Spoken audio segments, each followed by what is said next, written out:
नमस्कार दोस्तों, आज एक और पारिवारिक कहानी में मैं आपका स्वागत करती हूँ। आज की कहानी है बेटा, अगर तुम्हें मेरा फैसला मंजूर नहीं है तो तुम ये घर छोड़कर जा सकते हो। आंटी, पापा जी की तबीयत कुछ दिनों से नासाज है। सुरेश जी की बहू ऋचा ने उनके हालचाल जानने आई वर्मा जी की पत्नी निर्मला से कहा। ऋचा बेटा, क्या हुआ खन्ना जी को? कुछ दिनों से वाक पर नहीं आ रहे थे और उनका फ़ोन भी नहीं लग रहा था, तो मुझे थोड़ी फिक्र हो गई थी, इसलिए बस ज़रा हाल चाल जानने आ गई थी, निर्मला जी ने विनम्रता के साथ कहा। खन्ना जी हमेशा पापा जी को नाम से ही पुकारती हैं, यह नहीं कि भाई साहब कहें। कैसी औरत है, ऋचा ने अपने मन ही मन में सोचा और बोली, अरे आंटी, पापा जी की फिक्र करने के लिए उनके बेटे बहू अभी जिंदा हैं। आपके जैसे पापा जी अकेले थोड़े न हैं। आपने फालतू में ही तकलीफ की। अभी सब अड़ोसी पड़ोसी पूछने लग जाएंगे कि मिसेस वर्मा क्यों आई थी।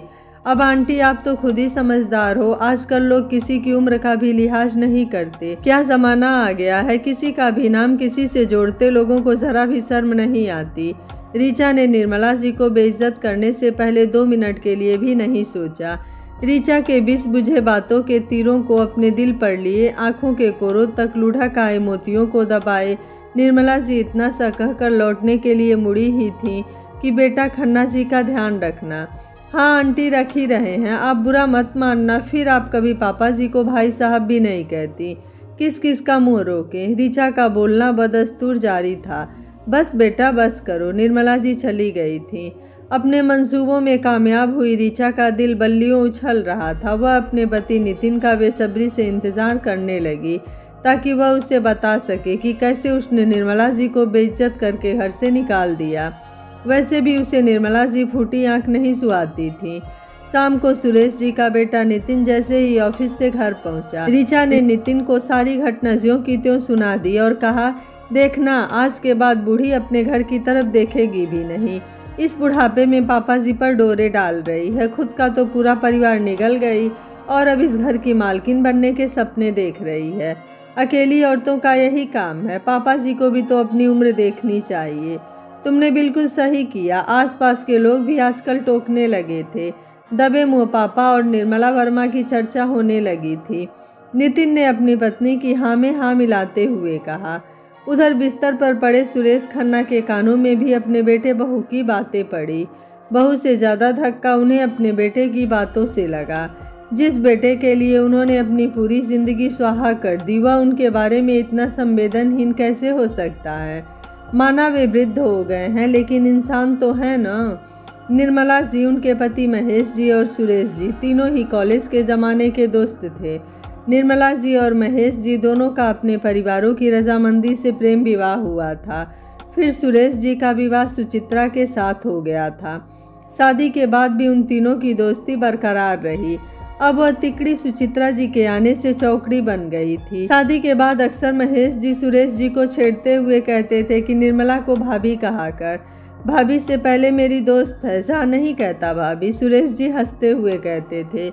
वाकई में निर्मला जी और महेश जी ने सुचित्रा, सुरेश जी की पत्नी के जाने के बाद सुरेश जी और उनके दोनों बच्चों, बेटे नितिन और बेटी आरती को संभाला था।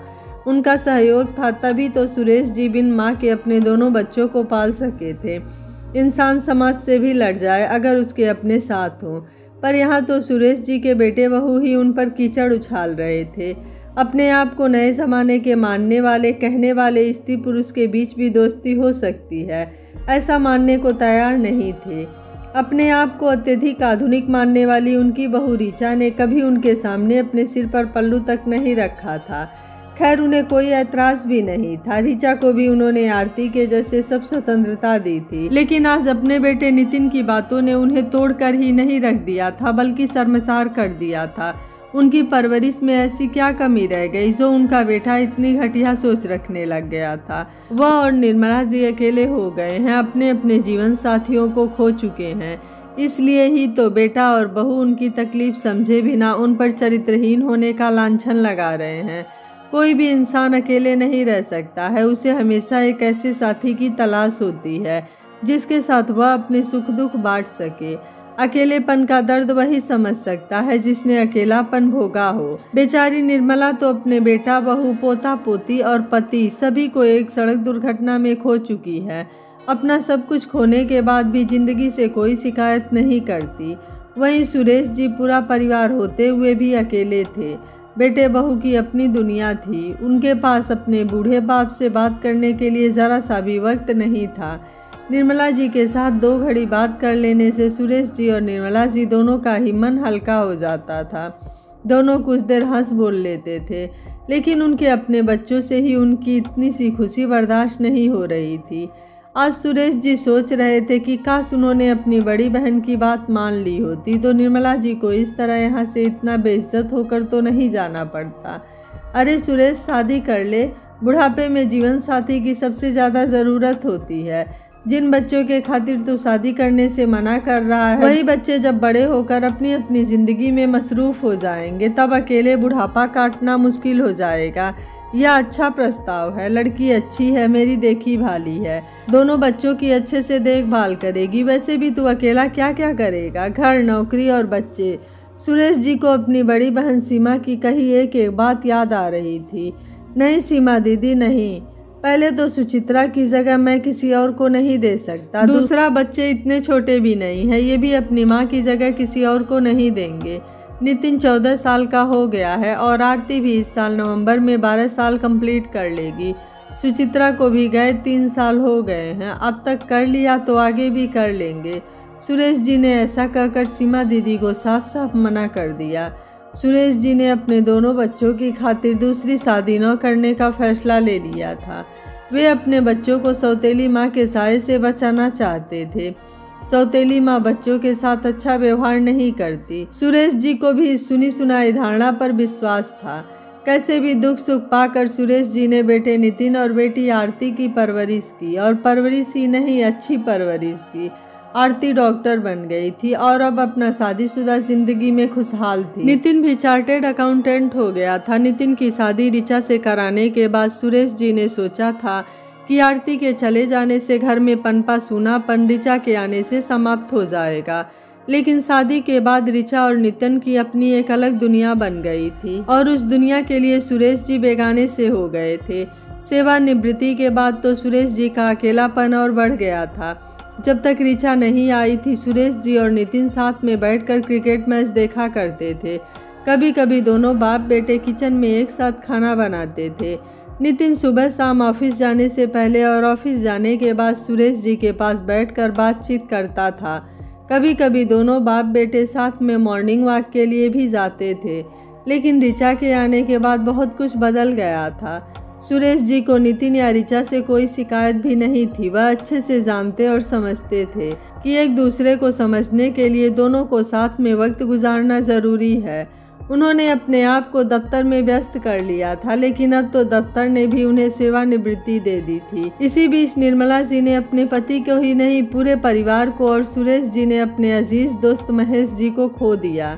जब महेश जी जिंदा थे तो सुरेश जी का उनके घर बहुत आना जाना था। महेश जी और निर्मला जी से सुरेश जी अपने दिल की सब बातें कर लेते थे। महेश जी के यूं अचानक चले जाने से निर्मला जी ही नहीं, सुरेश जी भी बिल्कुल अकेले पड़ गए थे। दोनों धीरे धीरे सामान्य होने लगे। अब कभी कभी दोनों साथ में वॉक पर जाने लगे थे। निर्मला जी कुछ स्पेशल बनाती तो सुरेश जी को बुला लेती थी। सुरेश जी कभी कुछ विशेष खाने का मन होता तो निर्मला जी को बेझिझक हक से कह देते। अपनी बहू ऋचा से तो कहने की उनकी हिम्मत ही नहीं होती थी। दोनों ने कुछ सामाजिक संस्थाओं को भी ज्वाइन कर लिया था। कुल मिलाकर दोनों अपनी ज़िंदगी को नए सिरे से जीने की कोशिश कर रहे थे। नितिन और ऋचा से उनकी नज़दीकियां छिपी हुई नहीं थी। नितिन ने एक बार आरती को भी फ़ोन करके कहा कि आरती, मुझे तो पापा से बात करते हुए भी शर्म आती है। इस उम्र में उन्हें यह सब करते हुए ज़रा भी परिवार की इज्जत का ख्याल नहीं है। एक पराई स्त्री से इतनी नज़दीकियां बढ़ाने की क्या ज़रूरत है? भैया, आप कैसी बातें कर रहे हो? निर्मला आंटी पापा के सबसे अच्छे दोस्त महेश अंकल की पत्नी तो हैं ही, पापा की कॉलेज की दोस्त भी हैं। आप भूल गए, पापा जब भी ऑफिस के काम से बाहर जाते थे तब आंटी अंकल ही हमारा ध्यान रखते थे, और अब जब आज आंटी अकेले पड़ गई हैं बिल्कुल, तो पापा को भी अपना फर्ज निभाना होगा। आरती ने समझाते हुए कहा था। जब महेश अंकल जिंदा थे तब और बात थी, अब तू तो अपने घर पर है, तुझे क्या फर्क पड़ता है, यहाँ तो लोगों की कानाफूसी हमें सुननी पड़ती है। नितिन ने नाराज होते हुए कहा। भैया लोगों का क्या है, वह तो हमेशा ही कानाफूसी करते हैं, यही तो उनका काम है। लेकिन हमें तो अपने पापा के लिए सोचना चाहिए। पापा ने हमारी खातिर शादी तक नहीं की। अब इस उम्र में अकेलापन बहुत खलता है। आप और मैं दोनों ही अपनी अपनी जिंदगियों में मसरूफ हैं, आरती ने समझाते हुए कहा। निर्मला आंटी ही क्यों, और कोई दोस्त क्यों नहीं, अनिकेत ने कहा। पापा हमारी परवरिश करते हुए पापा को यारी दोस्ती निभाने का वक्त ही कहाँ मिला था। वो तो कॉलेज की दोस्ती के कारण बस निर्मला आंटी और महेश अंकल दो ही दोस्त पापा निभा सके थे, आरती ने कहा। ठीक है, बाद में फ़ोन करता हूँ। नितिन ने ऐसा कहते हुए फ़ोन रख दिया था। इसी बीच सुरेश जी बीमार हुए और उनका फ़ोन भी खराब हो गया था, इसलिए निर्मला जी को सूचित भी नहीं कर पाए थे। आज जब निर्मला जी उनसे मिलने आई तो बहू ऋचा ने उन्हें इतनी बुरी तरीके से बेइज्जत करके भेज दिया था। सुरेश जी को ऋचा से कोई शिकायत नहीं थी, वह तो दूसरे घर की थी, उन्हें अपने बेटे से शिकायत थी। सुरेश जी जैसे ही स्वस्थ हुए सबसे पहले निर्मला जी के घर माफ़ी मांगने गए। बच्चे सही कह रहे हैं, इस बुढ़ापे में चरित्रहीनता का लांछन लगे बिल्कुल सहन नहीं होता। मैंने ऋचा की बातों का बिल्कुल बुरा नहीं माना। आगे से आप भी घर पर मत आया कीजिए, जब किस्मत में अकेले रहना ही लिखा है तो कोई क्या कर सकता है। ऐसा कहते कहते निर्मला जी की आंखें पनीली हो गई थी। सुरेश जी ठगे से लौट आए थे, उसके बाद उन्होंने निर्मला जी से मिलना जुलना बंद सा कर दिया था। इसी बीच आरती एक दो बार घर आई तो उसे अपने पापा काफ़ी बुझे बुझे से दिखे। उसने पूछा भी, पापा आप ठीक तो हो ना? हाँ बेटा बिल्कुल ठीक हूँ, सुरेश जी ने जवाब दिया। आरती ने पूछा, पापा निर्मला आंटी कैसी हैं? ठीक ही होगी, ऐसा कहकर सुरेश जी शून्य में देखने लग गए थे। मतलब आप उनसे मिलने नहीं जाते? आरती ने पूछा। नहीं जाता बेटा, सुरेश जी ने कहा। पापा आप और निर्मला आंटी कॉलेज के ज़माने से दोस्त हो, आरती ने कहा। बेटा जब महेश जिंदा था तब और बात थी, अब अकेली औरत के घर जाना कुछ अच्छा नहीं लगता, लोग क्या कहेंगे, सुरेश जी ने कहा। पापा निर्मला आंटी कैसे अकेले रहेंगी, उनका अब अपना कहने के लिए है ही कौन, आरती ने कहा। सुरेश जी ने कोई जवाब नहीं दिया, लेकिन उनकी आंखों में उनके दर्द और चिंता को बयां कर दिया था। आरती ने तब तो कुछ नहीं कहा और वह अपने घर चली गई। आरती अपने पापा से मिलकर आने के बाद कुछ दिनों तक उनके और निर्मला आंटी के बारे में ही सोचती रही। उसके पापा सुरेश जी का सोशल सर्किल बड़ा ही सीमित था। ऑफिस, घर और बच्चों को संभालते हुए उन्हें कभी इतना समय ही नहीं मिला था कि वे अपना सर्किल बढ़ाते। तब केवल महेश अंकल और निर्मला आंटी ही उनके सबसे अच्छे, या यूँ कहें कि एकमात्र दोस्त थे। महेश अंकल के जाने के बाद पापा और निर्मला आंटी दोनों ही अकेले रह गए थे। इंसान अकेले नहीं रह सकता, उसे हमेशा एक ऐसे साथी की तलाश होती है जिसके साथ वह अपने सुख दुख की सारी बातें कर सके। अकेलापन वह दीमक है जो धीरे धीरे इंसान जैसे हरे भरे वृक्ष को अंदर ही अंदर पहले खोखला करता है और फिर उसे छट कर जाता है। पापा भी तो ऐसे ही धीरे धीरे मर रहे हैं, जिंदा तो हैं लेकिन उनकी ज़िंदगी धीरे धीरे चुकती जा रही है। आरती अपने पापा को वापस पहले जैसा ही देखना चाहती थी। काफ़ी जद्दोजहद के बाद आरती ने आखिर एक फैसला ले ही लिया था। बस उसके लिए पापा और निर्मला आंटी को राजी करना था। आरती बस इतना चाहती थी कि निर्मला आंटी और पापा दोनों ही बिना डरे शान से एक दूसरे के साथ अपनी ज़िंदगी का बाकी का वक्त अच्छे से गुजार सकें। आरती ने अपने पापा की शादी निर्मला आंटी से करवाने का निर्णय ले लिया। अब आरती को अपने पापा और आंटी को इसके लिए मनाना था। आरती ने पापा और आंटी दोनों को एक कॉफ़ी शॉप में बुलाया। बेटा तू पागल हो गई है, इस उम्र में शादी, लोग क्या कहेंगे? ऋचा और नितिन तो मुझे कभी माफ़ नहीं करेंगे, सुरेश जी ने आरती की बात सुनते ही कहा। नहीं पापा, मैं बिल्कुल ठीक कह रही हूँ, आपने अपनी पूरी ज़िंदगी अपने बच्चों के नाम कर दी। अब जो थोड़ी बहुत ज़िंदगी बची है कम से कम वह तो आप अपने लिए जियो। लोग तो हमेशा ही कुछ न कुछ कहते हैं। नितिन भैया जब अपना फ़र्ज़ भूल गए हैं तो आप क्यों उनकी परवाह कर रहे हो, आरती ने समझाते हुए कहा। बेटा फिर भी, अब की बार निर्मला जी ने कहा। नहीं आंटी, आप दोनों को इस समय एक साथी की सख्त ज़रूरत है। आज नहीं तो कल नितिन भैया ही नहीं दूसरे लोग भी समझ जाएंगे। उम्र के हर पड़ाव पर हमें एक साथी की आवश्यकता होती है। उम्र बढ़ने पर शादी करना कोई अपराध नहीं है। उम्र महज एक संख्या है जिसका हर बार लिहाज करने की ज़रूरत नहीं। आरती ने दृढ़ता से कहा। एक बार और सोच लो बेटा, निर्मला जी और सुरेश जी दोनों ने कहा। नहीं पापा, मुझे कुछ नहीं सोचना। अब आपकी यह जिद्दी बेटी कुछ और नहीं सुनेगी। अब मैं भी अपने पापा की शादी कराकर अपनी जिम्मेदारियों से मुक्त होना चाहती हूँ। नितिन भैया को मैं संभाल लूँगी। अगर उन्होंने ज़्यादा चू चप्पड़ की तो कानून की मदद भी ले सकती हूँ। आरती ने मुस्कुराते हुए कहा। जैसी तेरी मर्जी बेटा, सुरेश जी ने कहा। ठीक है बेटा, निर्मला जी ने कहा। 1 महीने बाद आरती ने दोनों की कोर्ट मैरिज करवा दी। नितिन और ऋचा दोनों ही शादी में नहीं आए।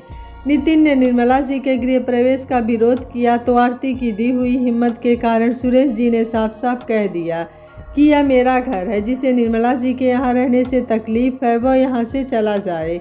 नितिन और ऋचा अपना समूह लेकर रह गए। ऋचा और नितिन भी समझ चुके थे कि अब हवाओं ने अपना रुख मोड़ लिया है। अगर ज़्यादा बोले तो तूफान आने की भी आशंका है, इसलिए उन्होंने भी चुप रहने में ही भलाई समझी। सुरेश जी और निर्मला जी अपनी बाकी की ज़िंदगी सुकून के साथ जी सकते थे। आपको आरती का फैसला कैसा लगा, आप मुझे अपनी राय कमेंट बॉक्स में ज़रूर दीजिएगा। वीडियो पसंद आया है तो वीडियो को लाइक, शेयर एंड चैनल को सब्सक्राइब कर लीजिएगा। Thank you for watching. मिलते हैं अगली कहानी में।